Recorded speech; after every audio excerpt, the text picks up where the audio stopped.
નમસ્કાર મિત્રો, સ્વાગત છે તમારું ખેડૂત વિકાસ યુટ્યુબ ચેનલમાં। તો મિત્રો, આજના ગુજરાતના તમામ માર્કેટયાર્ડના ડુંગળીના બજાર ભાવ અને ભાવમાં આજે વધારો થયો કે પછી ઘટાડો, તે તમામ માહિતી વિશે આ વિડીયોમાં આપણે જાણીશું। તો વિડીયોને છેલ્લે સુધી જોતા રહેજો અને હજુ સુધી જો તમે ખેડૂત વિકાસ યુટ્યુબ ચેનલને સબસ્ક્રાઈબ ના કરી હોય તો સબસ્ક્રાઈબ કરી લેજો અને સાથે એમાં બાજુમાં આવેલા બેલ આઇકનને પણ દબાવી દેજો, જેથી દરરોજે દરરોજના તાજા બજાર ભાવ અને એને લગતી માહિતી તમને સૌથી પહેલા મળતી રહે। ડુંગળીની બજારમાં વેચવાલી વધતા જે ભાવ છે એમાં નરમાઈ જોવા મળી રહી હતી। સફેદ અને લાલ ડુંગળીની આવકમાં હવે સતત વધારા જોવા મળી રહ્યા છે અને ડિસેમ્બર મહિનાથી આવકમાં હજી પણ વધારો થાય તેવી સંભાવના દેખાઈ રહી છે। એવરેજ બજારનો ટોન મિત્રો મિશ્ર દેખાય છે। ગોંડલમાં ડુંગળીની 11,000 કટાની આવક સામે જે ભાવ છે એ લાલમાં 56 થી લઈને 286 રૂપિયાના હતા। સફેદમાં 900 કટાની આવક સામે જે ભાવ છે એ 71 થી લઈને 211 રૂપિયા સુધીના હતા।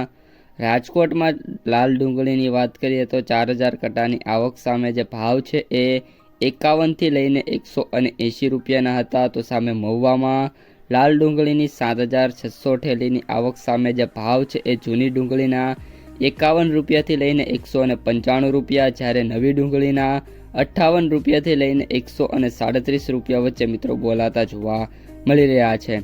સાથે સાથે સફેદની વાત કરીએ તો 19,000 કટાની આવક સામે જે ભાવ છે એ 100 રૂપિયાથી લઈને 468 રૂપિયા સુધીના જોવા મળી રહ્યા હતા।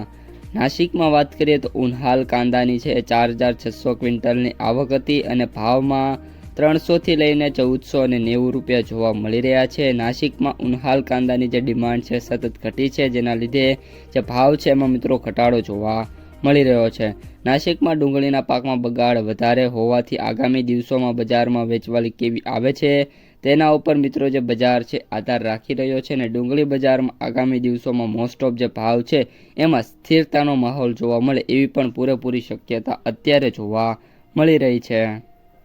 તો મિત્રો, આ હતા આજના ડુંગળીના સમાચાર।